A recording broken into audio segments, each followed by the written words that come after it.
Mas vamos lá. Gente, deixando esse clima meio de alegria um pouco de lado, porque isso aqui realmente é sério. Ontem teve aí, né, o laudo. O laudo que já veio atrasado. Era 10 dias. E a gente comentou que se fosse 10 dias corridos, era acho que dia 25, se você considerasse dias úteis, que era dia 29 de janeiro. Ou seja, já demorou muito mais do que deveria. Aí, quando o laudo sai, o PFL, Polícia Federal do Lula, diz que Bolsonaro deve receber cuidados na Papudinha e não precisa ser transferido ao hospital. Dom Pedro III dá para a PGR e Defesa se manifestarem a respeito de laudo médico elaborado pela PFL. Médicos apontam risco de queda por uso combinado de medicamentos. Defesa pediu prisão domiciliar. Por mais que a imprensa noticiou isso, o laudo é um pouquinho mais complexo. A imprensa, fazendo o seu grande papel de perseguir a direita, na maior parte do tempo, noticiou que o laudo aí aponta que está de boa e Bolsonaro tem que ficar preso mesmo. A Veja ainda vem com requintes de crueldade para falar que a prisão domiciliar de Bolsonaro ficou ainda mais distante após o laudo da PF. Por quê? Eu discordo dessa opinião da Veja. Eu realmente discordo. Vou mostrar para vocês um pedaço do laudo. Aí vem, né? Nesta sexta, a PFL entregou ao Supremo um laudo dizendo que Bolsonaro de fato necessita de acompanhamento médico, mas tem condições de continuar cumprindo pena na Papudinha. Mais ou menos. Esse laudo que a PF apresentou hoje ao Supremo também diz que Bolsonaro não tem necessidade de receber cuidados de nível hospitalar.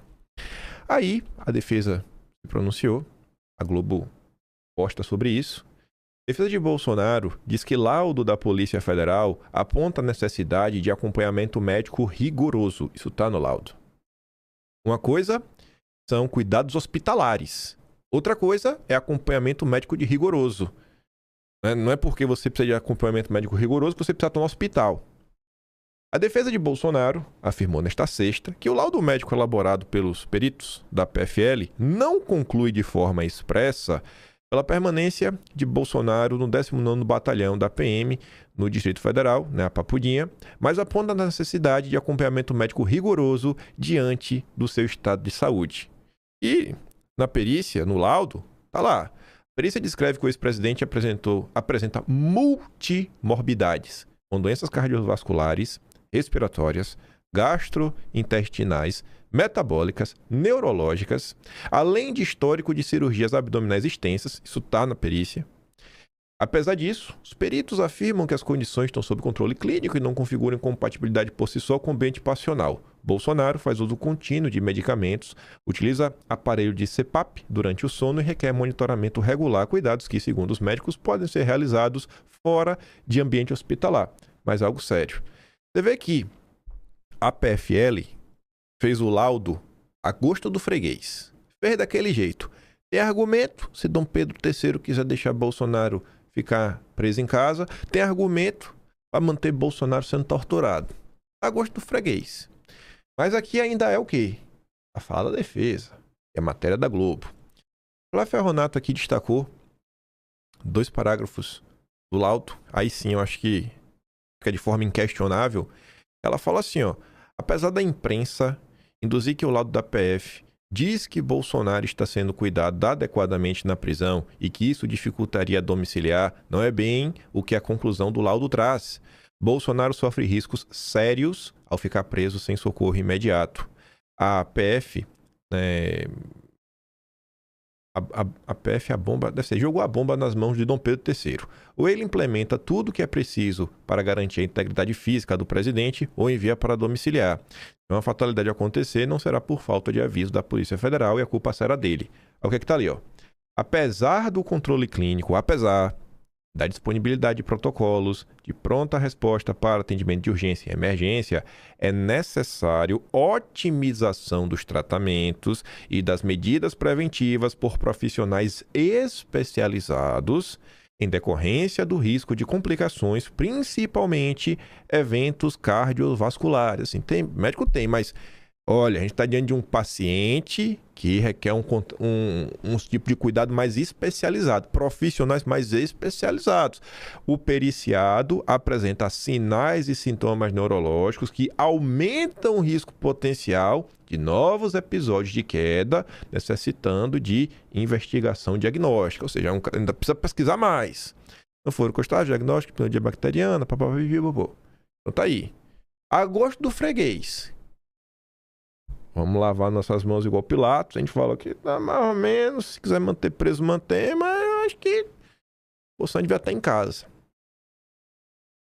Eu tenho certeza que se a imprensa brasileira tivesse o mínimo de humanidade, mas o mínimo, não é nem de empatia, é humanidade. Porque você empatia, você pode nem ter empatia, você pode odiar a pessoa. Mas se você é ser humano, você tem o mínimo de respeito pela vida, se a imprensa tivesse humanidade, e olhar para essa situação e falar, pô, bicho, a gente odeia Bolsonaro, mas é injusto. Aí ia ver o que o laudo tá apontando e iria dar destaque exatamente nessa parte. Ia reverberar exatamente o que a defesa tá apontando. Iria falar, olha, gente, não tem explicação para o que está acontecendo. Olha o tratamento que vem sendo dado para o Collor. Olha o tratamento que foi dado para o Lula. Não dá para a gente matar um ex-presidente na cadeia. Esse deveria ser o tratamento que a imprensa daria. E eu tenho certeza que se a imprensa brasileira adotasse de forma uníssona esse tom, dificilmente o Supremo ia continuar fazendo o que está fazendo com o Bolsonaro. Faz porque encontra respaldo. Aí tá ali, ó. A imprensa aí, ó. Lula diz que libertar Bolsonaro seria desmoralizar o Supremo. Lula defende veto integral ao projeto que reduz penas de ex-presidente. Fiz minha parte. Lula deu as declarações em entrevista na Bahia e mencionou o plano para matar autoridades. E é mesmo. Baita plano. A imprensa escolhe o que ela noticia e como ela noticia. Ela também escolhe o que ela faz críticas e o que ela não faz. Então, a situação de Bolsonaro não chegou onde chegou porque uma pessoa sozinha resolveu fazer 1001 maldades. Muita omissão de quem deveria informar as pessoas, né? Seu quarto poder de fiscalizar o Estado, que é a imprensa. E com o Bolsonaro, né? Se fosse com Lula, o tom era outro. Mas vamos lá. Vamos falar de painho. Mais um exemplo aqui, imprensa. Em cima, matéria que originalmente foi postada no UOL. A Estadão Conteúdo, mas sei que é do UOL. Aquela letrinha laranja lá em cima. Aquela catinga do UOL. Nexus. Lula é presidenciável com maior presença nas redes sociais. Olha a manchete, né? Lá o Lula tá bombando de engajamento. Aí a matéria que saiu na Veja. A maioria das menções a Lula nas redes sociais é negativa. Assim, Lula é com mais presença, mas é uma presença negativa. Você entende a diferença? É o que tem maior presença. É negativa. É isso. É isso, sabe? Muita gente falando mal do Lula. Os seus comentários criticando o Lula entram na presença dele. No cálculo da presença do engajamento entra. Olha quantas menções tem em relação ao Lula. Sim, é você falando mal do Lula. A imprensa escolhe como ela narra os fatos. Mas, falando propriamente de eleição, Malu Gaspar fez aí uma breve análise de que o cenário pro Lula não é de oba-oba, já venceu, não preciso fazer mais nada, não preciso fazer campanha. Ela falou, peraí, irmão, bota os pés no chão aí que a disputa é pra valer. O Flávio é competitivo. Escute só. Quanto o próprio presidente Lula estão trabalhando com um cenário de muita polarização. Então, tudo isso está dado. Porém, chegar num jantar com o Centrão e dizer não ganhei, mas vou ganhar, claro, tem um pouco esse sentido que o camarote está dando. Eu sou o vencedor e a gente sabe que o Centrão só aposta em cavalo que vai ganhar. Mas, ainda assim, achei um pouco arriscada, assim, uma postura um pouco cheia de si, para quem ainda tem um ano até alguns meses, na verdade, até a eleição propriamente dita, com esse cenário turbulento no Congresso, né? Acho que o presidente Lula tem todo o direito de ser otimista, porque realmente ele está em boa posição, mas a eleição não está dada e acho que os deputados saíram dali meio assim, opa, será? Eu acho que tem um jogo aí para ser feito. Minas Gerais, por exemplo, estava no jantar o Alexandre Silveira. A coisa está muito indefinida em Minas Gerais, né? Ele não tem tem candidato a governo, ainda não está resolvido quem vão ser os candidatos na chapa. São Paulo é esse nó, vai botar o Haddad, não vai botar o Haddad, hoje falou em Geraldo Alckmin. Tem muita costura para fazer ainda. Então, acho que podiam baixar um pouquinho a bola e ficar um pouco mais pragmático. Baixar uma bolinha, né? É melhor ir pela sombra, viu, Lula? E pra mostrar que a coisa... Assim, o Lula sabe que a coisa não tá fácil. O Lula fica cantando de galo porque o Lula é um farsante. E ele tá certo, né? Ele vai se vender que tá fraco? Ele vai assumir que ele tá fraco? Se o Centrão sentir, né, cheio de sangue na água, é igual tubarão. Vai lá e come. Uma das provas que Lula sabe que a situação pra ele não tá simples é essa daqui, ó. A mudança de tom de Lula em relação a Alckmin. Quais as chances do vice deixar de ser o vice na chapa de 2026? E a possibilidade do Alckmin não ser o vice envolve duas preocupações do Lula ao mesmo tempo. Uma, São Paulo. A outra, apoio nacional. Mas chegaremos lá. Até o final do ano passado, dirigentes graúdos do PT e ministros próximos de Lula repetiam uma espécie de mantra, quando perguntado se Alckmin seria o vice novamente na corrida do presidente pela reeleição.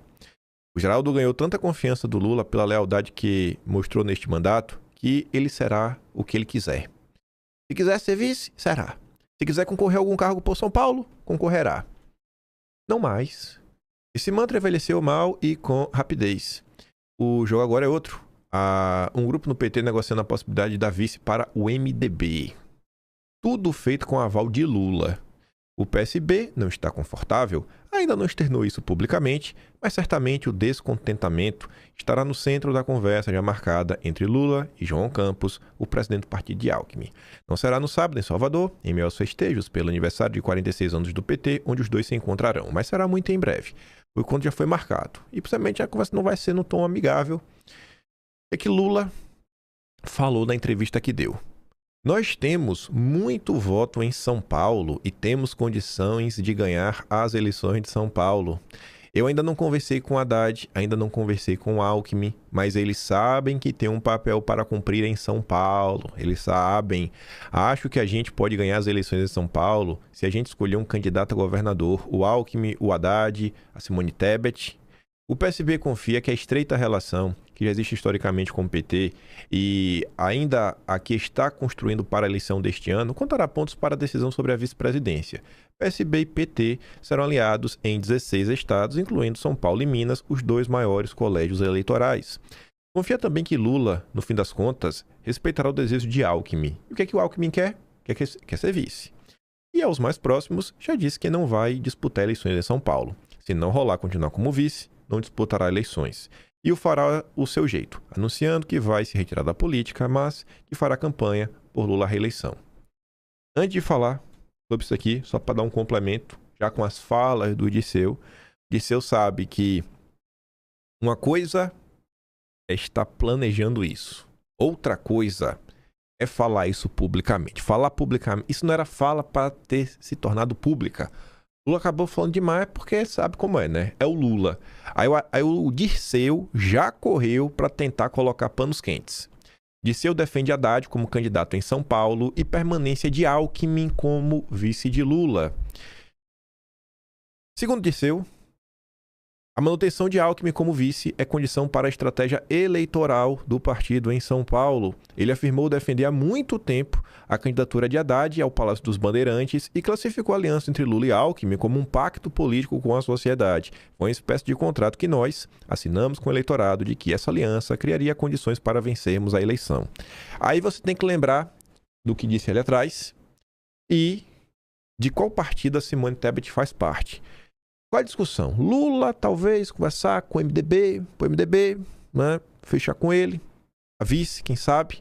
O MDB é um partido mais ao centro. Não é igual o PSB, que é um partido claramente de esquerda. O Lula não vai ter a frente ampla agora em 2026. Pelo menos até então, tá difícil tirar essa frente ampla do papel e tá difícil arrumar algum tipo de discurso para unir todo mundo contra a grande ameaça que é o Flávio Bolsonaro. Até agora isso não tá colando. Um dos pontos centrais da estratégia da direita, que mostra que 2026 vai ser diferente, é que diferente de 2022, a direita vai contar com um palanque no estado de São Paulo. É o palanque do Tarcísio. Fora o palanque do Tarcísio, a direita ainda vai contar com o palanque do Ricardo Nunes, que é do MDB, olha só. E o Lula que é como vice. Então, se espera que por conta do bom trabalho do Tarcísio, como as pessoas vêm colocando, e até do apoio do Ricardo Nunes, a direita consiga ter uma votação mais expressiva no estado como todo e mais especificamente na cidade de São Paulo. E o Lula, sabendo da força da direita, o Lula olha para o Geraldo Alckmin com uma espécie, cara, é um cara que é mais ao centro, talvez tenha um potencial eleitoral maior do que o Haddad, e o Geraldo Alckmin já foi governador, pode ter um recall aí. Então, não está indo para disputar. O Alckmin não está indo para disputar. O Lula pensa no Alckmin para ir para tentar não deixar que a diferença de votos do Haddad para o Tarcísio seja muito grande. Ainda mais o Haddad, isso se sabe, poxa, como ministro foi o cara que validou, né, foi o avalista de todo o aumento de impostos do governo Lula. O fracasso econômico da era Lula 3, em grande parte, está na conta do Haddad. Então a tendência é que o Haddad tenha uma votação pior do que ele teve em 2022. Para o plano macro do PT isso é ruim. Só que ao mesmo tempo, mandar o Alckmin, aí você vai criar confusão com o PSB. 16 estados estão fechados. E aí? E aí? Só que o Lula quer o MDB, porque por mais que tenha um PSB, é aquela história, né? A esquerda no final do dia joga junto, vai fechar apoio com a gente. Se a gente tivesse talvez o apoio do MDB, a gente falasse com outro eleitorado que o Alckmin já não dialoga mais. E aí tá ali. Mapeamento do MDB prevê posição contrária a Lula em 16 estados. Talvez, se o vice de Lula fosse do MDB, né, essa resistência fosse menor. O Lula não tá com problema só em São Paulo. A gente comentou esses dias, o próprio Nordeste vem mostrando um cenário um pouco diferente. Tem algumas disputas que não estão fáceis para o PT. O PT não vai ter cabeça de chapa em quase nenhum lugar. No Ceará, o PT está para perder para o Ciro Gomes, que vem fazendo campanha aberta contra o Lula e não quis cravar e vai estar contra o Flávio Bolsonaro. Deu uma sabonetada, porque não se sabe o dia de amanhã. Já pensou? Tu que não gosta de Ciro Gomes, tu não pode odiar ele, mas já pensou? Lá no Ceará, ele falando, ó, vamos derrotar o PT. Você que vai votar em mim, vote no Flávio Bolsonaro. Acho que é um apoio muito bem-vindo. Aí a CNN comenta, né? A CNN teve acesso a um levantamento interno do MDB que aponta um placar desfavorável para o Lula. Dos 27 diretórios, 16 estão contra, 11 a favor. Os números embasam o debate interno na legenda no momento em que uma ala petista entra o MDB para o palanque de Lula. Aí que vem a Simone Tebet. Tu acha que a Simone Tebet vai ser a candidata para perder por o Tarcísio? Tu acha que ela vai aceitar esse pagamento? Ficou aí como ministra em segundo plano, sem nada. Aí agora ela tem talvez uma chance de se eleger senadora. Na cabeça dela seria muito mais fácil que ela seja governadora. Aí ela vai abandonar a disputa pelo Senado para São Paulo para disputar o governo só para perder. A troco de quê? O que é que ela ganha com isso? Nada. E o MDB vai ganhar o quê com isso também? Nada. Cara, é melhor a gente colar em alguém. O Ricardo Nunes é o prefeito da cidade e vamos colar aqui no turma do Tarcísio, que a gente ganha mais. E a gente vai eleger bancada, né? Tu já pensou? O MDB colar com Lula na eleição de São Paulo, vixe, vai queimar o voto dos candidatos. Entre os quadros pró-governo, aí olha do MDB quem quer apoiar o Lula. Pará é do Helder Barbalho. Alagoas, Nordeste, Renan Calheiros. Renan Calheiros, exatamente, Renan Calheiros. Rio Grande do Norte, Nordeste, Pernambuco, Piauí, Paraíba, Ceará, Maranhão, Bahia, Ceará apareceu 2 vezes, viu?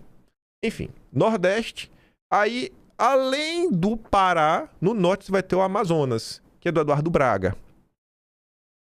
Senador, lulista, tá lá.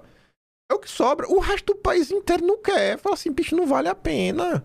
Os demais estados se colocam nesse momento contra apoiar o Lula. O Lula não tá muito bacana não, viu? E, gente, todos esses partidos já tem um tracking. Tem gente já fazendo tracking de menções positivas e negativas. Eu acho que track social que sai na imprensa aí. Já tá tendo track diário de todos os candidatos. Eu já recebi os do Ratinho Júnior. Quantas menções positivas teve, quantas negativas teve. Deixa eu olhar mais ou menos com a minha mensagem. Ratinho Júnior nem sabe o Ratinho Júnior, mas eu recebi. Eu tô por dentro de tudo, irmão. Sou o rei da Rádio Peão. Cadê aqui? Deixa eu só ver como é que são as postagens. Enfim, aí coloca assim, volume, alcance, volume de questionamento, aí vai, papapá, e sai o briefzinho do que saiu na imprensa, de mais importante, os veículos.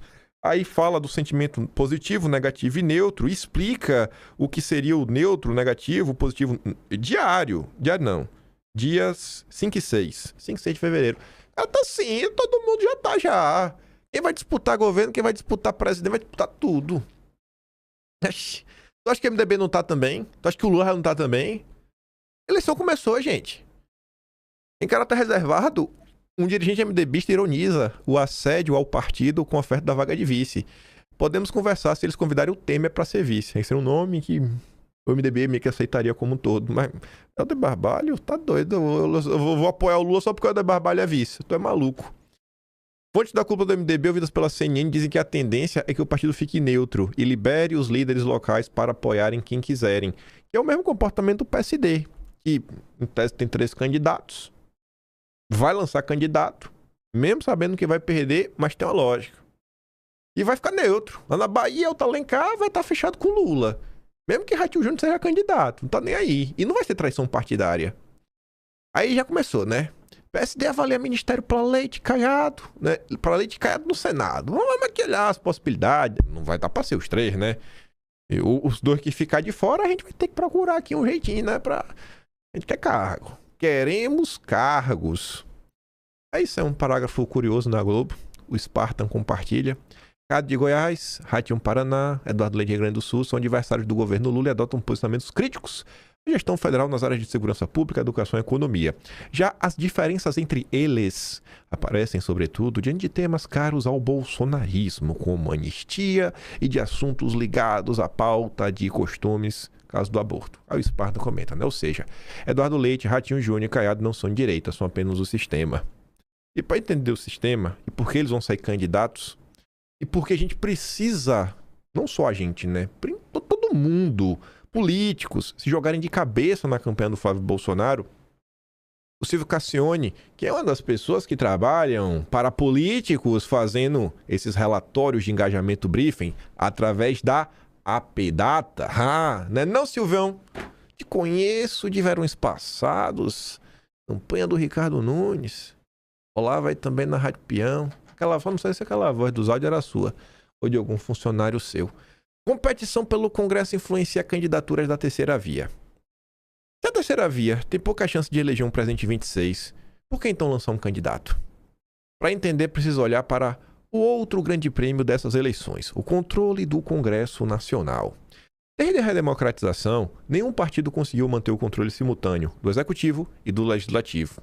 O sistema partidário é fragmentado e opera com diferentes sistemas eleitorais, majoritário e proporcional, em um território muito extenso. Majoritário é presidente, governo e senado, proporcional, deputado estadual e federal. Esse problema se agravou na década passada, quando a Lava Jato atingiu duramente os 3 principais partidos do país até então, PT, PSDB e PMDB.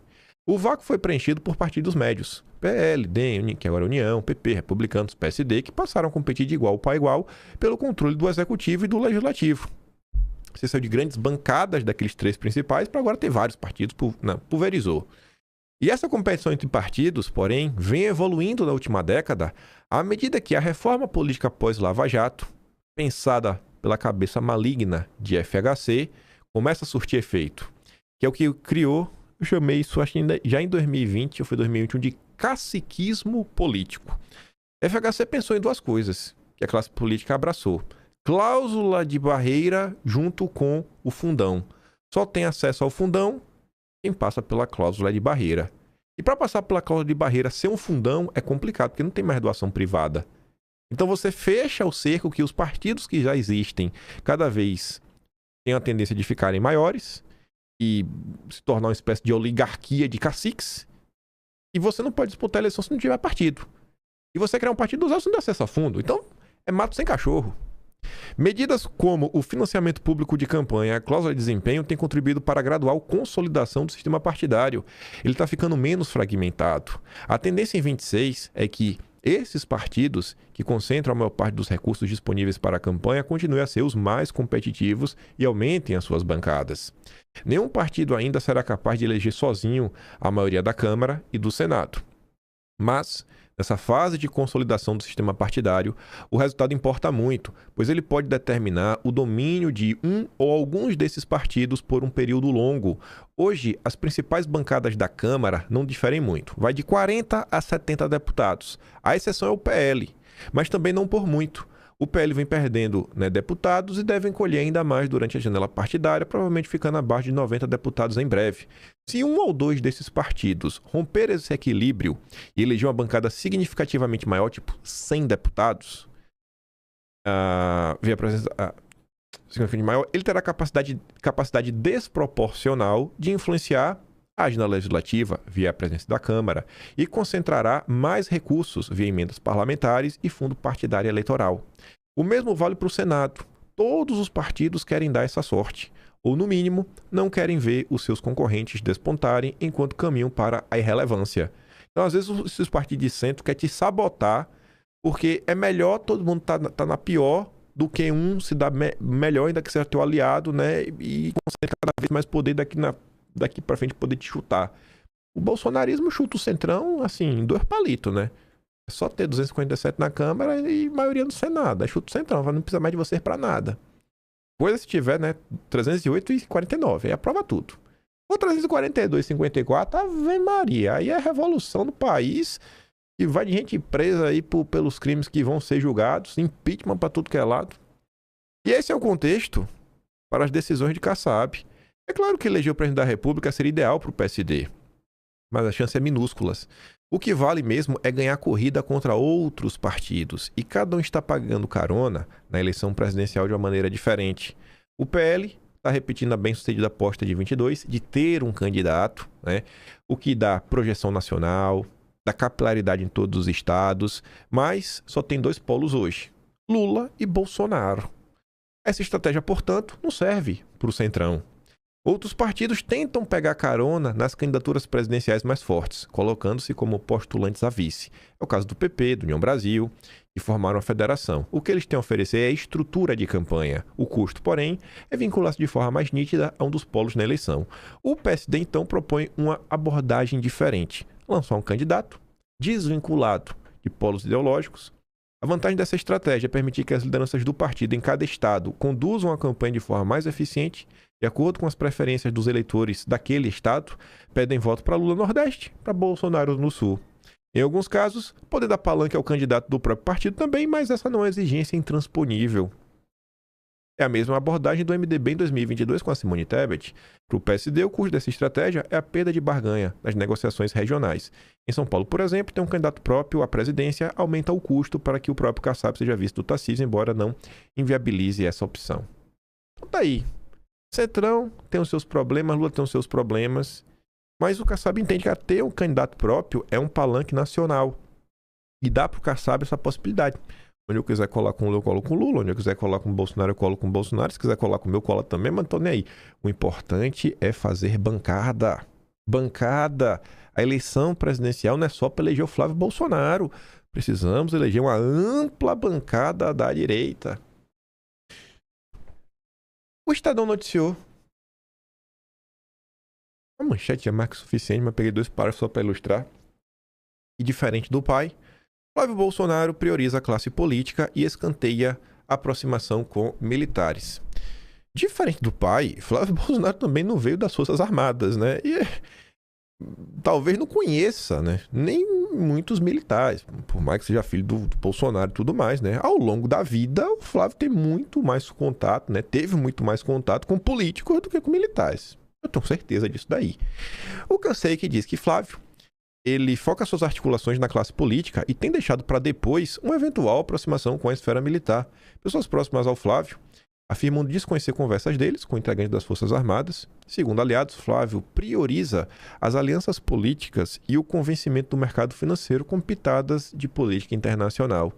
Isso se reflete em sua equipe nas agendas. Não descartam, porém, a possibilidade do parlamentar travar conversas com os militares no futuro, nele nomear alguns oficiais das forças em um eventual governo. E eu acho que ele tá certo, sabe? Ele não tá fechando a porta para ninguém. Nesse momento, o que o Flávio precisa é realmente fechar os apoios.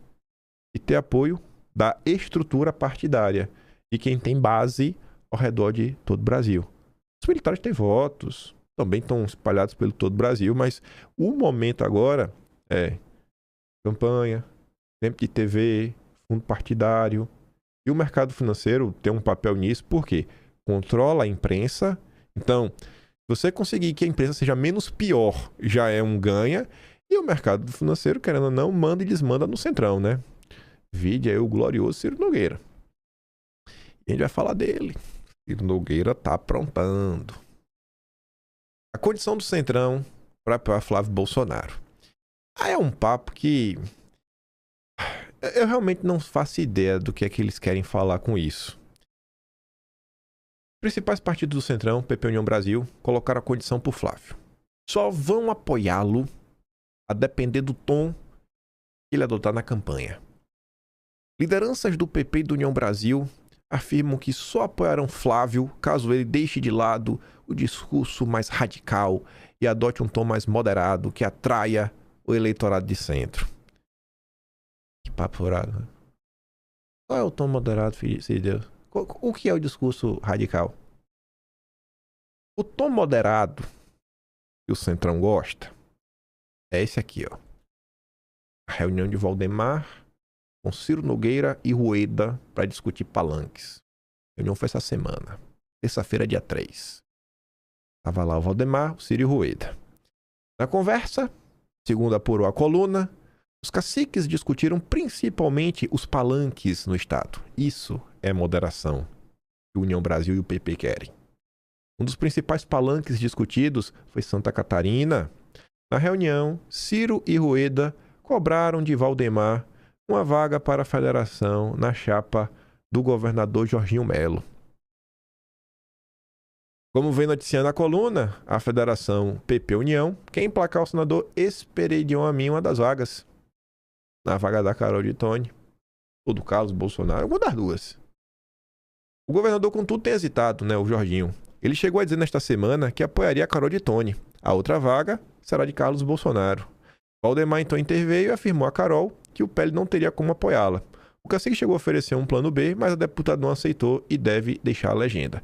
O gesto de Valdemar faz parte de um acordo entre o PL e o PP que envolve o Rio Grande do Sul. Na terça, o PP rompeu com Eduardo Leite e anunciou aliança com o PL no estado, ou seja, apoiar o Zuco. Essa situação, eu estou observando, eu tenho vários comentários a fazer, mas dessa vez, de coração, eu acho que os envolvidos deveriam, assim, né, resolver de uma vez por todas. Realmente, porque a maior parte do que eu tinha para falar sobre esse caso, eu já falei lá atrás, quando começou a confusão da Emília. Eu achei que todos os envolvidos nessa situação deveriam deixar, assim, de forma bem clara o que está acontecendo. O Valdemar tem o argumento dele. Não, olha, o Flávio precisa, né, do apoio, né, do PP, lá no Sul também precisa, e pipipi, para eleger o Zuco e tudo mais. Mas beleza também, né? Bolsonaro lá atrás também tinha dito que era uma vaga dele, uma vaga do governador. No caso aí, Carol e Carlos, chapa pura da direita, que tem como levar. Aí fica essa bateção de cabeça, né? E aí? Eu tenho minhas opiniões. Dessa vez eu faço questão, velho, de deixar o pessoal aí. E resolvam aí, saiam na mão. Saiam na mão, senhores. E eu tenho certeza que as pessoas estão cobrando respostas, viu? Na rede social o bicho tá pegando. Eu tô só esperando pra ver como é que vai ser a decisão final disso daí. Aí que eu tava falando do Ciro Nogueira, né? O tom moderado. O tom moderado do Ciro Nogueira, assim, ó, Flávio. E eu, hein? E eu, Flávio. Não vai me escolher, não? Vou ficar de fora do jogo, é? Ciro Nogueira encontrou Lula e ofereceu afastar o PP de Flávio Bolsonaro por acordo no Piauí. Olha a moderação aí, ó. Que o Ciro Nogueira quer. É um descarado, viu? Será que André Esteves sabe disso? O Ciro Nogueira tragindo pela rapa. Se o André Esteves souber, eu não digo nada, viu, Ciro? Capaz também de até apoiar. Senador ex-ministro de Bolsonaro busca afastar risco de não se reeleger em estado lulista. Ele nega a reunião confirmada por 5 pessoas diferentes. Até o dia, a Folha de São Paulo deu. Matéria de Cátia Seabra, Caio Peixoto e Augusto Tenório. Chefe da Casa Civil no governo Bolsonaro, Ciro Nogueira, foi recebido pelo Lula às vésperas do Natal. O encontro ocorreu na Granja do Torto, a pedido do Ciro, no dia 22 de dezembro. Você vê, o local e data. E ainda fala que o Ciro foi junto com o Hugo Mota. Mas você falou que é mentira. Descrita pelos participantes como cordial, a conversa não registrada na agenda de Lula teve o objetivo de reaproximar Ciro Nogueira sob o patrocínio de Mota. Segundo relatos, Ciro Nogueira procurou Lula em busca de um acordo para renovar o seu mandato de senador pelo Piauí, estado governado pelo PT. De acordo com políticos que estão dos dois lados da negociação, Ciro articula a formação de um pacto, segundo o qual Lula apoiaria enfaticamente apenas um candidato para o Senado, que é o Marcelo Castro do MDB. Isso facilitaria a reeleição do Ciro, uma vez que haverá 2 vagas em disputa em outubro. Ao confirmar o encontro, um aliado do Ciro disse que ele quer que o governo e o PT não atrapalhem a sua candidatura, acenando em troca com a neutralidade do PP na disputa presidencial. Por essa proposta, o partido não se aliaria formalmente ao Flávio Bolsonaro. Ia lavar as mãos. O PP anunciou a formação de uma federação partidária com a União Brasil. As 2 legendas juntas constituiriam a maior bancada da Câmara dos Deputados e seriam obrigadas a agir em conjunto na eleição nacional. Seriam um dos principais líderes dessa associação de partidos que ainda não foi definitivamente reconhecida pelo TSE. Confirmada por 5 pessoas, a reunião entre Lula e Ciro Nogueira serviu para reduzir tensões entre os dois que, ao final, trocaram juras de afeição. Ao falar sobre a possibilidade de um acordo com Ciro, um aliado de Lula simpático a essa articulação, disse que Lula gosta muito do Ciro. Lula gosta dele. E o pior é que Ciro o tempo todo repetiu ao longo desses anos, né, que não vou me encontrar com Ciro, com Lula, porque eu tenho um carinho por ele e é melhor nem dar asa, né, nem dar chance ao azar. Vai que eu fraqueje e acabe namorando com Lula. Aí isso aconteceu, né, Ciro? Moderação aí que eles querem do Flávio. De acordo com relatos, Ciro Nogueira também destacou que manteve lealdade a Bolsonaro até o fim, mas mencionou para Lula que ele foi um dos primeiros a reconhecer a vitória no 9 Dedos em 2022, enquanto o bolsonarismo relutava em admitir a derrota. Essa parte da conversa foi entendida como um sinal de que o senador pode ser leal ao petista em um eventual novo mandato. Na avaliação de aliados com que Lula conversou, Lula dá sinais de simpatia à proposta do Ciro Nogueira nesse encontro. Ciro mostrou preocupação com a possibilidade de vazamento da conversa, tanto que, procurado pela Folha, ele negou ter falado com Lula. Mesmo aliados do Ciro, confirmando, né, que ele tem estreitado conversas com vistas à campanha eleitoral. Aí, o mesmo Ciro que negou o papo com Lula, é que ele falou publicamente para a Mônica Bergamo. Ou pelo menos é aspa dele em algum lugar, matéria da Mônica Bergamo. Ciro Nogueira diz que vai votar em Messias pro Supremo. Eu gostaria que o Bolsonaro estivesse indicando o Messias. Sendo muito bondoso, eu quero entender que o Ciro está tentando falar que ele preferia que Bolsonaro fosse o atual presidente. Agora, mesmo sendo Lula, eu vou votar nele. Mais do que isso, eu vou me expor e vou fazer campanha. Sem direita, viu? Ciro Nogueira é da centro-direita. Imagina. É da oposição. Mas uma oposição responsável, moderada. Messias nasceu em Pernambuco, mas viveu por muitos anos no Piauí. E eu conheço há muitos anos. Ele é preparadíssimo. 100% alinhado. Além disso, é honesto e tem um coração muito bom. Ele persegue todo mundo da direita. A AGU agiu assim de forma persecutória, né? Como é inquisitorial? Inquisição, ao longo de todo o mandato do Lula, mas o coração dele é muito bom em perseguir os outros, né, Ciro? Pra quem tá negando aí uma aproximação com o Lula, tá muito empenhado em ajudar o candidato do Lula, viu? Minha Nossa Senhora. Ciro Nogueira. Mas nossos problemas não param por aí. Problemas não, né? Nossas confusões, nossas tretinhas. Ontem comentamos sobre um tweet do Eduardo Bolsonaro, né? Falando da omissão deliberada. E tá cobrando, né? Engajamento aí pelo Flávio, gente. Vamos dar uma força aí, irmão. Vamos tornar a campanha do Flávio, sabe? A maior campanha da história que esse país já viu. Ontem na campanha do Flávio. Eu agradeci ontem. Aí tá aqui, ó. Minha querida tia do Zap, Helena, me mandou uma cópia da Veja. Nosso presidente. Guardar a edição histórica, né? Lançamento da candidatura. Mas tá ali. A gente comentou muito sobre isso. E eu acho que todo mundo consegue perceber perfis diferentes, né? De deputados e deputados. Pra dar um exemplo, né? Poxa, bicho, o que é que eu queria? Coração, gente. O que eu queria? Eu queria mais parlamentares como o Marcos Polon. O que o Marcos Polon andou falando? Vocês conhecem o Polon, né? Gente boníssima. Eu sei o que eu tô fazendo. E eu tô focado em tirar o Bolsonaro da cadeia. Fernando, eu só posso falar por mim, companheiro. Eu não... Porque todo lugar que eu vou perguntar, você tá falando com fulano, você tá falando com ciclano, você não sei o que, não sei o que lá. Mesmo que eu tivesse, eu não posso falar pelos outros. Eu não tenho, eu não vou cometer esse ato de leviandade, eu não sei o que os outros estão fazendo. Eu tenho até a janela partidária pra resolver isso aí. Hoje o meu foco é a prisão humanitária do Bolsonaro, que não devia nem estar sendo processado, isso é um absurdo. E é defender principalmente o legado do presidente Bolsonaro, porque não existe direito no Brasil, só existe Jair Messias Bolsonaro. E está sendo construído um movimento de muitas pessoas que se dizem de direita enfraquecer o presidente Bolsonaro. E você sabe como é que você enfraquece alguém numa guerra? Não é só batendo na capital, é também, todo homem gosta de estudar a guerra, então a Segunda Guerra não se resume no dia D. O dia D foi um episódio. E hoje o dia D da direita bolsonarista está acontecendo lá em Santa Catarina, porque ainda que o Flávio ganhe, o enfraquecimento do Carlos Bolsonaro é um ataque direto ao Bolsonaro, que chega a repercutir inclusive no próprio Flávio. Então é responsabilidade de todos aqueles que são leais ao presidente Bolsonaro hoje parar o que está fazendo e ir lá fortalecer o Carlos Bolsonaro, porque não só ele vai ganhar para senador lá, nós temos a obrigação de entregar para o Brasil o senador mais votado da história de Santa Catarina, porque qualquer coisa diferente disso é referendar a narrativa de que a direita não precisa do Bolsonaro, quando na verdade a direita é o Bolsonaro.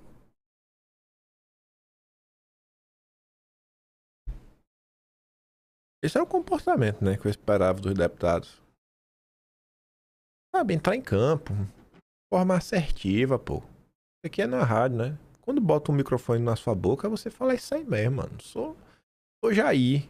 Mostrar a força do Jair. Como resposta a todo esse sofrimento que o Bolsonaro tá sofrendo. Até para deixar claro que a agenda da anistia é a agenda das urnas. Estamos sendo eleitos aqui pelo desejo da população para finalmente libertar esses presos políticos. Por outro lado, eu jurava que eu não ia dividir a direita hoje de novo. De coração, eu não ia não. Mas o Leonardo Duarte ganhou meu coração. E olha que ele me bloqueou no Twitter, viu? Obrigado, Léo. Ah, meu Deus. Eu não entendo, velho. Tem uma galera que me odeia. Eu não sei o que foi que eu fiz pra eu ser odiado. Mas a Beyoncé de Ouro Preto foi lá no Café com Ferry. Nossa querida Pantera Cor-de-Rosa. Pantera, você brilhou. Pantera brilhou. O Pantera brilhou. O Pantera tirou, assim, uma provocação que... Enfim, né? Se não fosse o Leonardo Duarte... Leonardo. Ó, se por acaso alguém fizer esse recorte e postar no Twitter, marquem o Leonardo Duarte e agradeça a ele. Que se não fosse ele, eu não tinha visto isso daqui. Obrigado por dar destaque a isso. Mas vamos por par. Eu vou começar pelo que o Eduardo falou. Ele fala assim, ó, o Leonardo. Fiz a busca que ele sugeriu no perfil dele e não apareceu nenhuma publicação dele, Nicolas, falando explicitamente sobre o Eduardo e o Paulo Figueiredo. Eu falei, mas como assim? Como assim? E ele pediu, aí eu fui assistir esse vídeo, né? Eu tinha escutado o vídeo, aí eu fui ler os comentários, porque o pessoal tava falando. E aí o Nicolas mandou as pessoas irem nas suas redes sociais pesquisarem as postagens que ele fez. O Leonardo foi atrás e não achou. Será que tem ou não tem? Vamos procurar, né? Vamos ver se o Nicolas mentiu ou não. Oh, meu Deus. Vou dar play nesse vídeo logo aqui. Como deputado federal e como Congresso. Segundo ponto, por que eu enfatizei que eu sou deputado federal por Minas Gerais? Porque esta campanha de agora presidencial, primeiro, eu não estou fazendo parte da formação, do planejamento da campanha presidencial, porque eu sei o que esses caras vão fazer, que é a Magnite não deu certo porque o Nicolas não apoiou como deveria. Isso cai. Eu faço assim e cai, né? Porque, vamos lá, eu não só postei o vídeo sobre o Magnite, como eu publicizei e parabenizei Eduardo e Paulo Figueiredo. Deixei bem claro em vários posts. Se não me engano, foram 5 que eu me solidarizei com o Eduardo, com o que estava acontecendo, com a perseguição. É só colocar lá no meu Twitter, Eduardo, que vai aparecer todos esses posts. E então, eu ainda assim, por essa parcela, fui colocado como responsável por isso. O que eu sinto que eles podem fazer? O Flávio, o fulano de tal, não ganhou porque o Nicolas não encarou a campanha. A culpa vai ser minha. Então, eu já tô deixando já, antes de mais nada, aqui algo bem claro. Se o Flávio Bolsonaro perder a eleição, nós já sabemos quem é o culpado. A grande questão é que eu sou deputado federal por Minas Gerais. E Minas Gerais é a minha prioridade. Então, no primeiro turno, por exemplo, eu estarei em Minas. Ponto final. No segundo turno, e no primeiro turno, inclusive, o que aconteceu nas eleições municipais? Eu fui usado. Por muita gente que chega, me impressiona. O senador te liga, fala que, apoia a pessoa de tal. E, cara, é muito difícil, porque eu sou um cara, velho, que, assim, eu sou de boa. Só que os caras usam isso contra mim. Do tipo, apoia essa fulano de tal. E aí, meu irmão, eu fiquei 40 dias praticamente fora de casa, com a minha filha pequena, e indo pra tal lugar, pra depois me fala se a maioria desses ligou e falou: ô, Nicolas, obrigado aí, viu, meu irmão? Ou, vem participar aqui comigo no projeto, que é o seguinte: na campanha, se o cara me chamou e a vitória dele depende do meu apoio, quer dizer que o projeto não é dele, é nosso, né? Então, se o projeto é nosso, por que eu não posso estar nesse projeto quando ele ganhar? Então, a política, ela é uma política, ela é uma mão de via dupla. Então, vai ser da mesma forma nessas eleições, eu aprendi. Então, é o seguinte: eu só vou fazer parte de um projeto onde eu sei qual é a estratégia, qual é o plano, quais são os objetivos. Caso contrário, eu não estarei no projeto. Simples assim. Eu digo pra Senado fora de Minas, ou em outros estados, eu preciso deixar isso muito claro. E, inclusive, deixei muito claro pro presidente nacional, né, do PL, para outros envolvidos: não negocie nada em meu nome. Qualquer um que for usar o meu nome para poder negociar qualquer coisa, eu vou conversar com ele. E falar: beleza, tá, mas o que nós vamos ganhar com isso? E óbvio, não é ganhar mesadinha igual o filho do Lula ou o contrato igual o Alexandre de Moraes. É o que nós vamos construir junto. Porque eu fiz isso com o pessoal no âmbito municipal. Beleza, nós vamos construir então a agenda educacional então para essa cidade. Nós vamos então, beleza, indicar então um cara bom então aqui para saúde. Nós vamos fazer então uma boa base de vereadores, nós vamos aprovar isso. Política é assim, amigo. Não tem dessa de: vai lá, Nicolas, entrega teu capital aqui, sua credibilidade, entendeu? Depois eu não tô nem aí para você, e se der certo, a vitória é minha, e se der errado, a culpa é sua. Ora, assim não dá, né? Aí, né? Ele não tá de todo errado nisso, não. Eu acho que Eduardo Bolsonaro, deveriam ter sido mais criteriosos na hora de apoiar, né, esses deputados ao redor do Brasil. Essa busca só de fazer bancada, a gente acabou elegendo muita gente que depois, enfim, né, é via de mão única. Mas voltando aqui só pro pedido que o Nicolas fez. Puxa. Então, eu postei o vídeo sobre o Magnite, como eu publicizei e parabenizei Eduardo e Paulo Figueiredo. Deixei bem claro em vários posts. Se não me engano, foram 5 que eu me solidarizei com o Eduardo, com o que estava acontecendo, com a perseguição. É só colocar lá no meu Twitter, Eduardo, que vai aparecer todos esses posts. É só colocar lá no meu Twitter que vão aparecer todos esses posts. Então vou procurar todos esses posts. Já quem tá falando, né, da omissão deliberada. Eu gosto de gente como Polon. Eu deixei até aberta aqui já a tela. Cadê?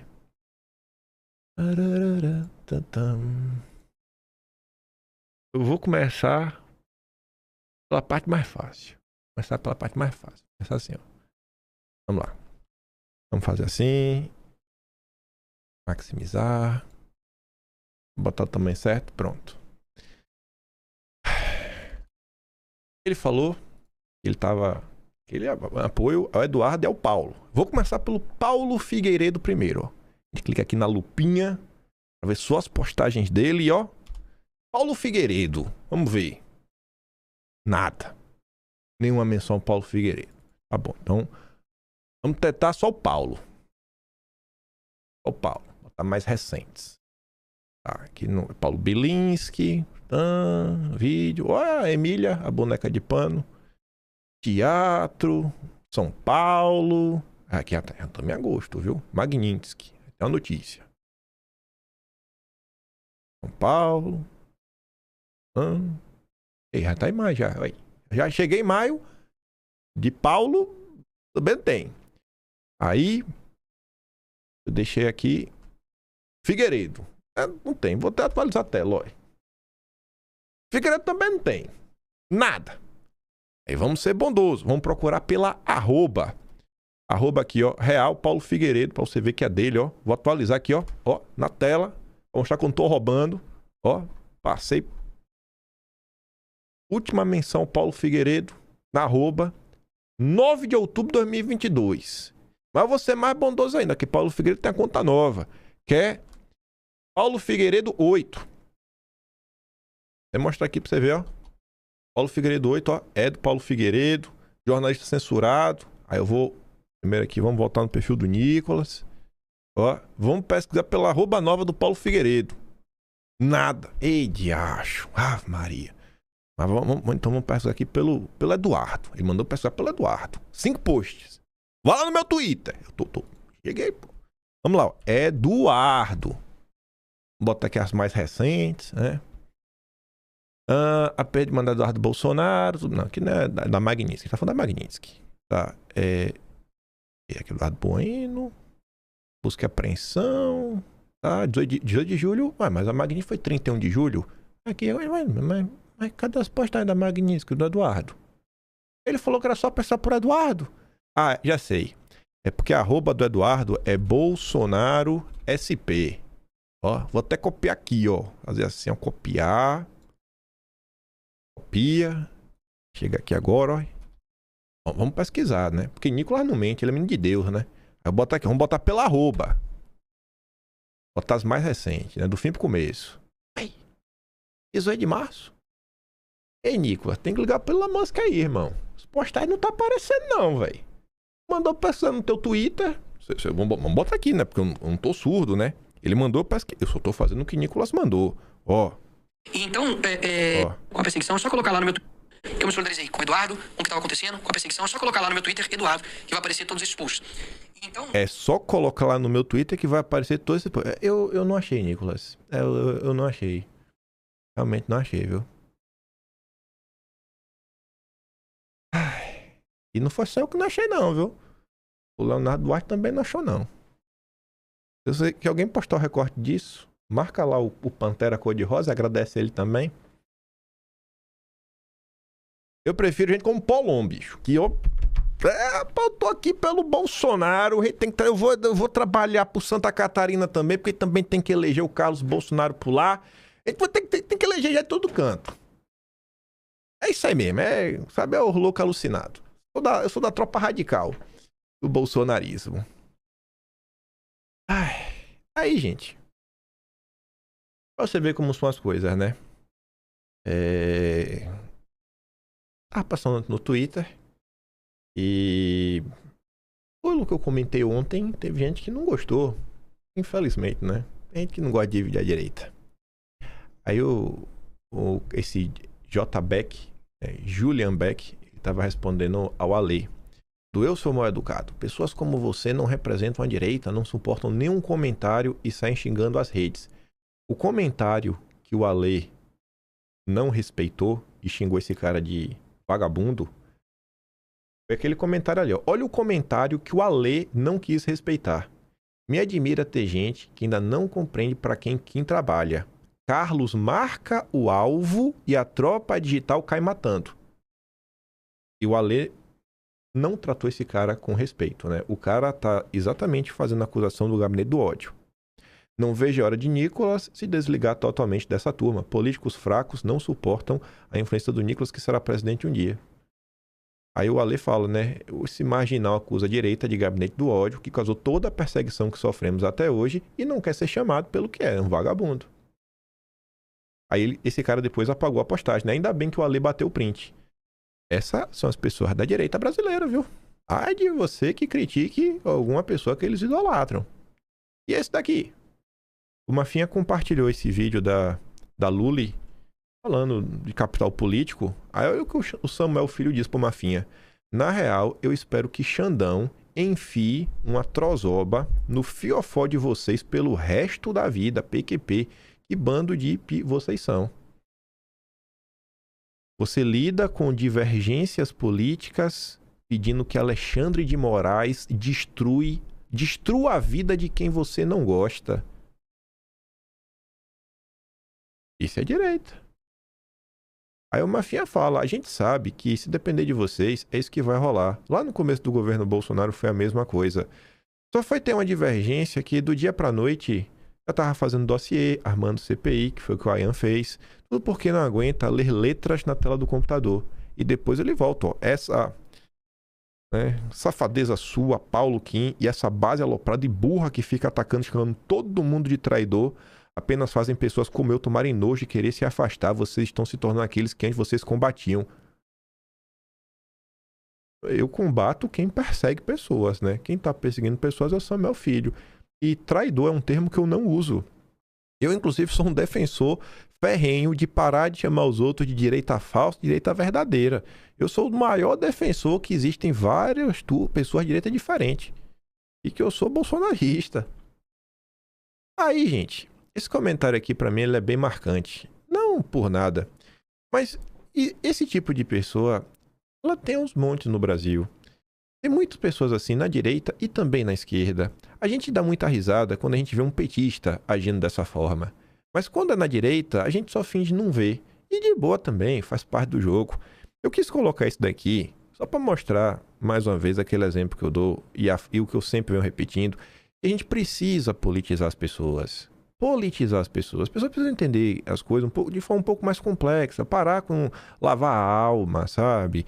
É um negócio assim, aquele discurso, emoção que mexe, sabe, com um carrossel de emoções. A Dona Cátia postou um recorte do vídeo ontem e a Nairka Zal Faustino, enfim, ela coloca, sou mãe, patriota, bolsonarista e tudo mais, tô pelo Jair, tô pelo Flávio. Realmente é uma pessoa bolsonarista e na cabeça dela, ela realmente acha que ela tá fazendo certo. Não tô aqui, não é birra nem nada, mas é para falar para vocês a importância de temos que politizar as pessoas. Pela primeira frase, você vê que, sabe, tá demais. Ela fala assim, ó, esse Kim é um instrumento usado nas mãos do diabo para fazer confusão na direita. Nicolas é um homem de Deus, sempre foi defensor dos bons costumes, sempre defendeu a direita. Aí vem esse Zé Mané que nem no Brasil vive, que é denegrir a imagem do Nicolas, muito cuidado. O que é que eu tava mostrando no vídeo ontem? A fala dele. Se você ver os comentários, assim, eu mostrei vários comentários massivamente de pessoas comuns repudiando. Assim, você ter divergência, falar que, isso é errado, isso atrapalha, mas, você vê assim, ó, instrumentos nas mãos do diabo. Eu acho que passa um pouco, sabe? E você vê, é uma pessoa que fala isso de boa intenção. Mas por quê? Porque a gente ainda tá preso naquela política do antipetismo, a união da direita, sabe? E a falta de politização das pessoas. Você vê, se eu sou o instrumento do diabo, Eduardo Bolsonaro abraçado com capeta, né? É basicamente isso. Eduardo Bolsonaro compartilhou, por exemplo, o vídeo de ontem, ainda falou imperdível. É isso, né? É um negócio que eu fico assim, sabe?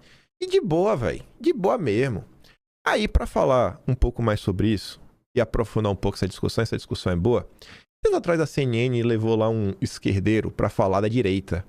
E aí, ele fez um comentário que eu achei importante. É o que eu vou falando, gente, existem várias direitas, várias esquerdas.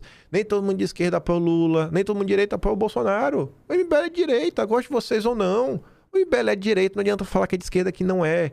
Não adianta falar que Nando Moura é de esquerda, ele não é. Que gente, ele é de direita, ele não... Cara, eles são de direita. Aí o cara fala que tem 3 tipos de direita na América Latina. Eu não concordo com essa divisão dele, mas a ideia de que existe margem à direita, beleza, isso ok.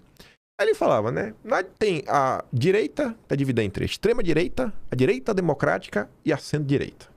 É quase a mesma coisa. Mas para ele essas cisões diminuem quando um dos grupos vai ao segundo turno de uma eleição presidencial. Acaba se produzindo uma aliança das 3. Mas uma questão chave é quem lidera. E quem fica para trás normalmente é a centro-direita.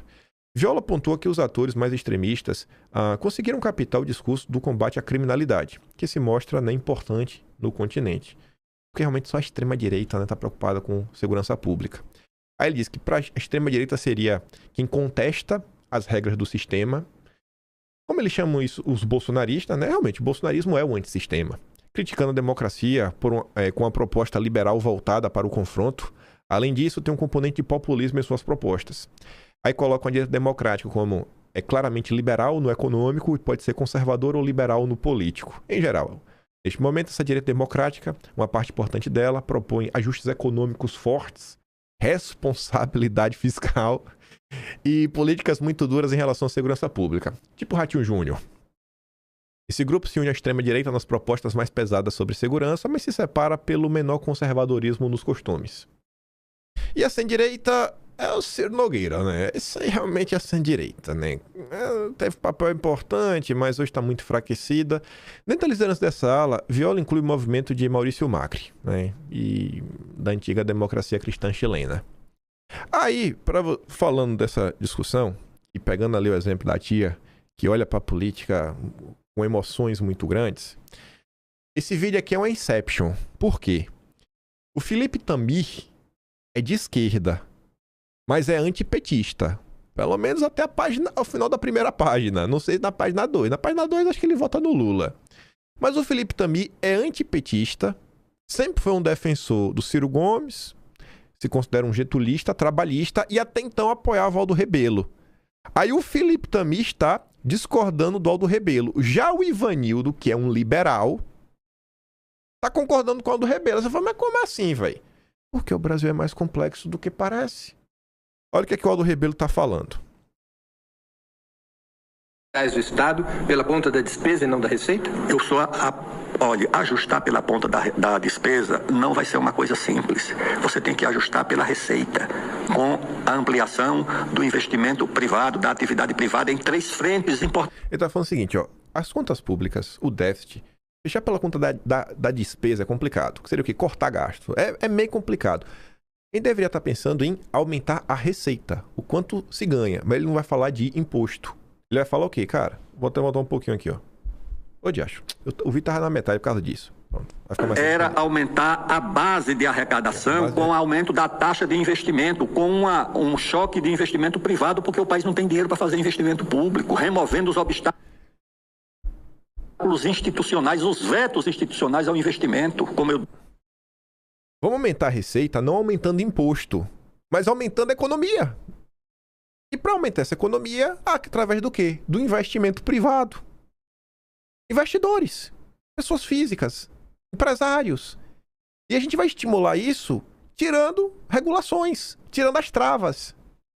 Disse que o amigo lá da BBI... Oi? Esse não é o discurso Claro que é um discurso liberal, mas é um discurso liberal em apoio ao desenvolvimento e a forma de você trazer para o Estado o orçamento, os recursos, as receitas necessárias, é com choque de investimento privado. Você vai buscar dinheiro aonde? Mas quando isso aconteceu no país, o país ter conseguido se desenvolver, ou qualquer país conseguiu se desenvolver a partir de uma locomotiva apoiada sobre investimento privado. Isso nunca aconteceu A China na história do Brasil. combinou as duas coisas. A China combinou um choque de investimento privado, uma grande abertura na economia, com o apoio do Estado. E o Brasil tem que procurar fazer a mesma coisa. Um choque de investimento privado com o apoio do Estado na área onde for necessária. Na área de regulação, na área de infraestrutura, na área de ciência e tecnologia, na área da educação, onde for necessário, na área econômica, financeira, onde o Estado tiver um papel relevante para apoiar a ação do mercado, ele precisa ter. Mas você é favorável a ajustar os programas fiscais do Estado pela ponta da despesa e não da receita? Eu sou Olha, ajustar pela ponta da despesa não vai ser uma coisa simples.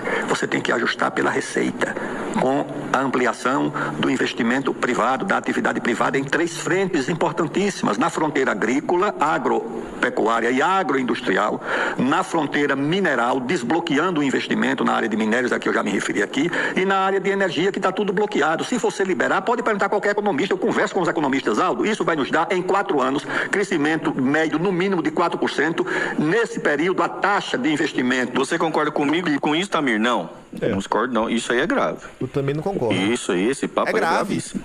Papo merda pra caralho. Isso é papo merda. Tá entendendo? E isso aí é papo merda.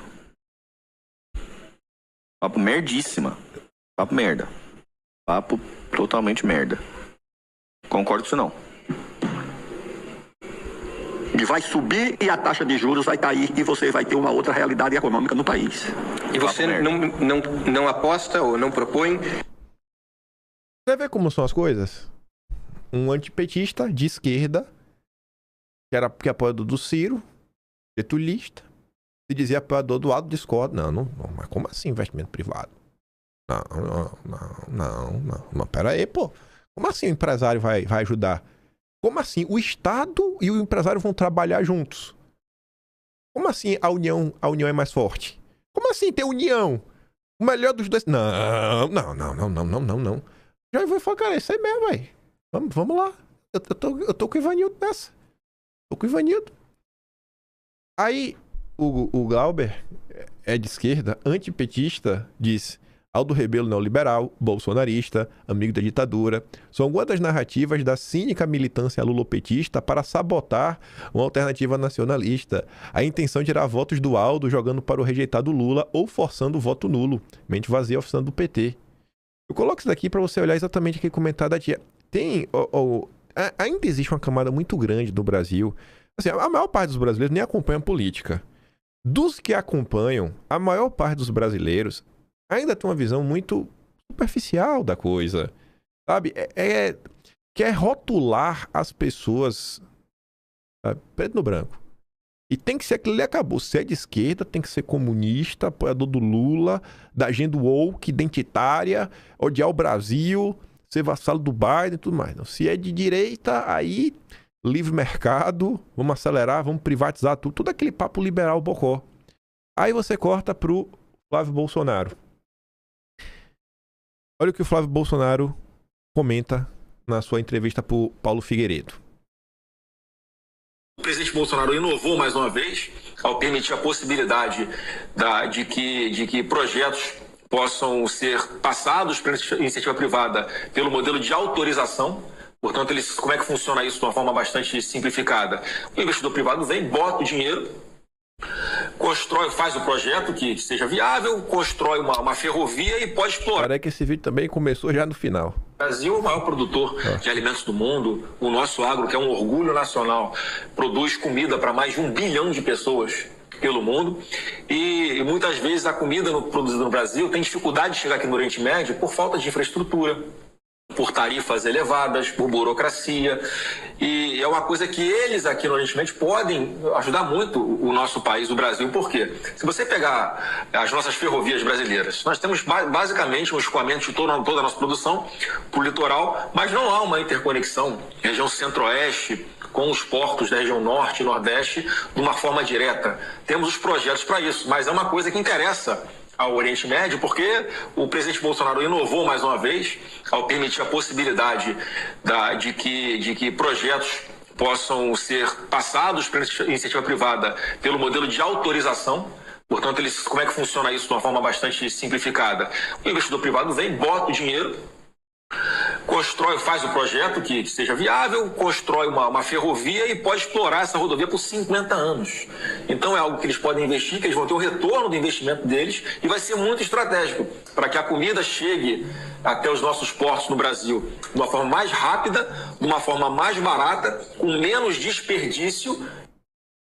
Flávio Bolsonaro está falando basicamente da mesma agenda do Rebelo, mas trazendo para um exemplo ainda mais concreto e menos generalista, porque o do Rebelo fala, não, temos que retirar as travas, as regulamentações. E o Flávio, veja o que ele disse, ele está falando de autorização. A autorização não é concessão e não é privatização. São coisas completamente diferentes. Eu não acho que o Brasil deve focar nessa agenda de concessões e privatizações, mas a agenda de autorização sim, tá aqui. E qual é a diferença? Porque uma presta e outra não. O que é a concessão? É aquela estrada que você deve passar, que antes tinha buraco, mas era de graça. Depois, alguém fez a concessão, aí agora tem uma concessionária que toma conta da estrada, que segue com buraco e colocar agora uma praça de pedágio. Você paga pedágio para andar na estrada que era de graça e continua com buraco. E o que é autorização? A autorização é o seguinte, tu chega para o empresário e fala, ó irmão, se tu quiser construir uma nova estrada, uma nova, que não existe, tu pode. Aí tu vai lá e constrói, viu? Aí depois que tu construir, cobra lá o teu pedágio, à vontade. Mas tu vai lá e constrói. Tu vai construir. Tu não vai pegar o que já tá pronto e vai fingir. E vai só colocar as praças de pedágio. Eu tô falando de rodovia, que rodovia todo mundo entende. O que ele tá falando é aplicado à ferrovia. Falar assim, bicho, o Brasil é gigante. A gente tá precisando de ferrovia. Tu quer construir a tua ferrovia e explorar por 50 anos? Depois de 50 anos é minha, viu? É do governo. Vai ter 50 anos para lucrar. Cobra pedágio, cobra das empresas, de transporte e tudo mais. Tu constrói a rodovia, tu vai ter 50 anos para ter esse retorno, que vai demorar, né? Gente, o investimento é alto. Mas ter retorno, uma coisa dessa é 20 anos. Então você tem que dar um prazo pro cara. E depois volta. É você criar esse arcabouço regulatório e dar previsibilidade jurídica, segurança jurídica Pro empresário falar, cara, eu posso investir no Brasil que em 20 anos, com certeza eu vou ter lucro, porque é impossível não dar lucro. É impossível uma ferrovia não dar lucro. Ainda mais um país do tamanho do Brasil, que é para produzir comida. É impossível não dar lucro. Sabe? O mundo pode entrar em bancarrota, uma crise fiscal, econômica, a bolsa derretendo. Ninguém vai deixar de comer.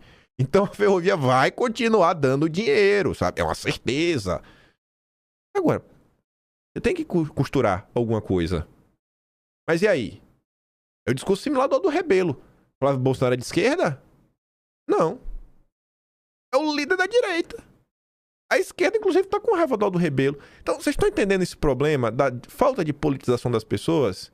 Ah, aí quando passa... Já falou? Instrumento do diabo. Eu falei, pelo amor de Deus, minha tia, faz de mim. Sério, sabe, gente? É o que se tornou... E esse discurso raso, ele para encerrar com a discussão para vocês, eu vou aqui fazer um breve resumo de uma coisa que está acontecendo, que não vai ganhar os grandes holofotes da internet, mas eu acho que isso aqui tem a sua relevância.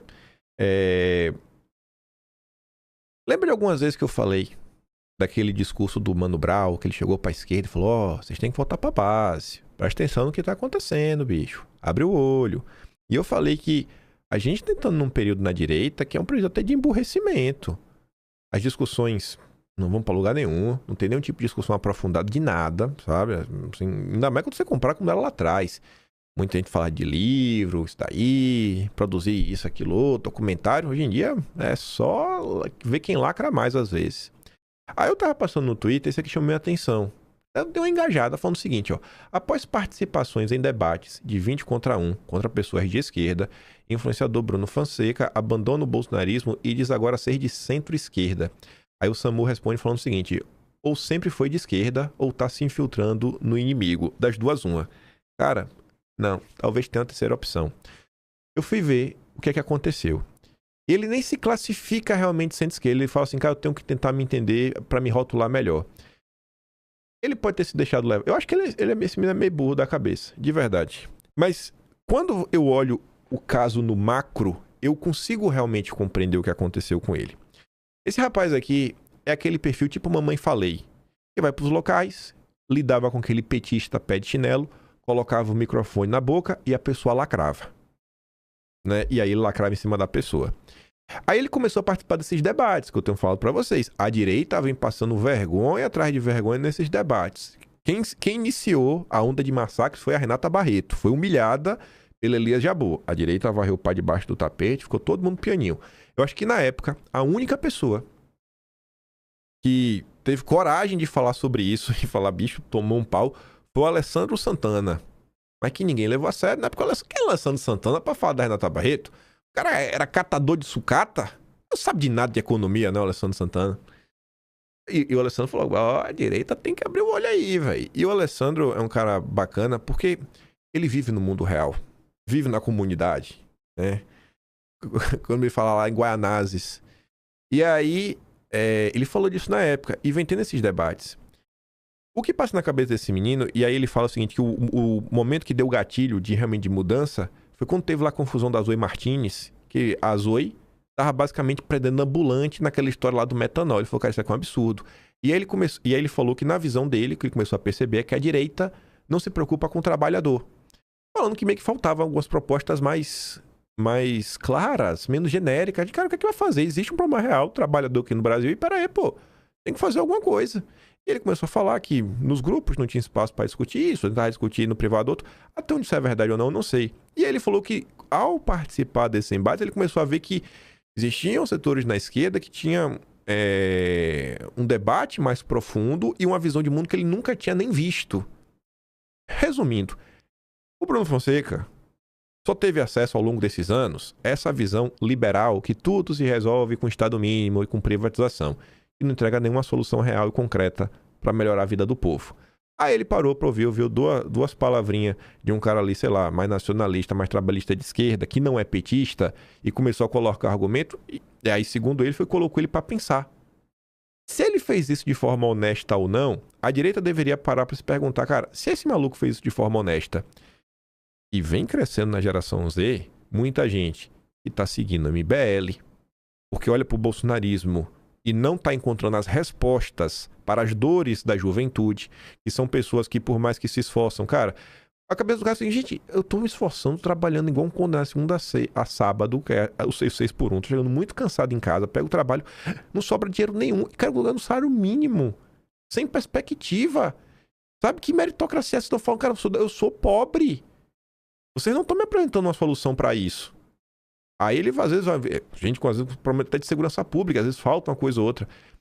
Aí ele, às vezes, olha pro bolsonarismo, a depender da pessoa, a depender do político, e fala, cara, eu não tô encontrando soluções para isso, para algumas das minhas dores. O cara cola no MBL, o cara cola na esquerda, vem crescendo tanto à direita quanto à esquerda. No mundo, isso é bem claro. Mostro para vocês com frequência. É só olhar, por exemplo, o MAGA, né? A direita americana não é liberal quase nada, né? É uma direita que abraçou o protecionismo, tem uma agenda nacionalista, é a agenda também que cresce na Europa, vem crescendo no Brasil, tanto na esquerda quanto na direita.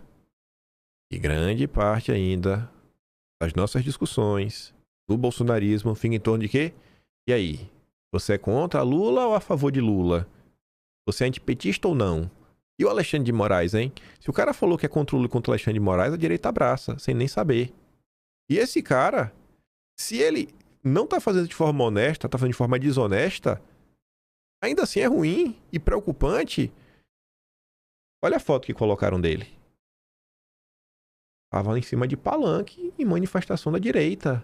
O que mostra como é fácil subir nos palanques e conseguir likes da direita. Como é fácil subir em palanques e conseguir fotos na direita. É só falar o que o povo quer ouvir. Então, sem politizar as pessoas, sem aprofundar o debate, a galera vai ficar aí, bicho. Gente, o debate... Olha, você colocar... Eu falei pra vocês, vai lá, assiste esse último debate do Redcast do Gustavo Machado. Você lê os comentários, meu amigo, você não encontra um elogiando a direita. Deve ter algum, mas do que eu li, eu não vi nenhum. Juro de coração. Eu é que eu li para mais de 100 comentários. Eu faço esse tipo de estudo para saber o que tá acontecendo, né? Eu não fico alienado na minha própria bolha. Não fico alienado. Eu não sabe, eu fui atrás dessa história, eu quero saber o que tá acontecendo. Mas tem uma galera que às vezes vive assim numa redoma que fala, cara, vocês não estão entendendo o que tá acontecendo, bicho. O discurso do Mano Brown, se a coisa continuar, às vezes, como tá indo, daqui a alguns dias vai ter que ter o Mano Brown falando pra direita. Vocês têm que voltar pra base. Lavar a alma. Ficar só nesse foco de lacração de rede social, gente. Isso não é o caminho, velho. Não é o caminho. O mundo tá cada vez mais complexo. Mais difícil de entender. Veja a própria postura do Flávio. As agendas que o Flávio vem defendendo. Acabei de mostrar pra vocês. Cara... vai falar isso daí. Vai falar que não, vamos esquecer as concessões, vamos tratar autorizações. Vai lá, vê se a Faria Lima aprova, vê como é que os liberais vão tratar. Vê se vai aparecer algum empresário aí, desses grandes, da imprensa, dos campeões nacionais. Vê se Rubens Ometo, dono da Rumo, é favorável a essa proposta do Flávio Bolsonaro. Vê se ele vai querer concorrente. Enfim. Vou mandar lá no Telegram lá. Tem algum pra mandar? Vou mandar esses vídeos aí que eu dei play hoje, lá no Telegram também. Se gosta do meu trabalhinho, quiser apoiar mais o canal, pode ser membro do canal, né? Tem um botão de valeu, tem um Patreon na descrição e tem um Atlas Brasileiro, kimpen.com.br. E vejo vocês amanhã. O vídeo ficou longuíssimo, mas fazer o que, né? Fiquem com aquele grande beijo, abraço, tamo juntos. Valeu, meus amigos. Fui!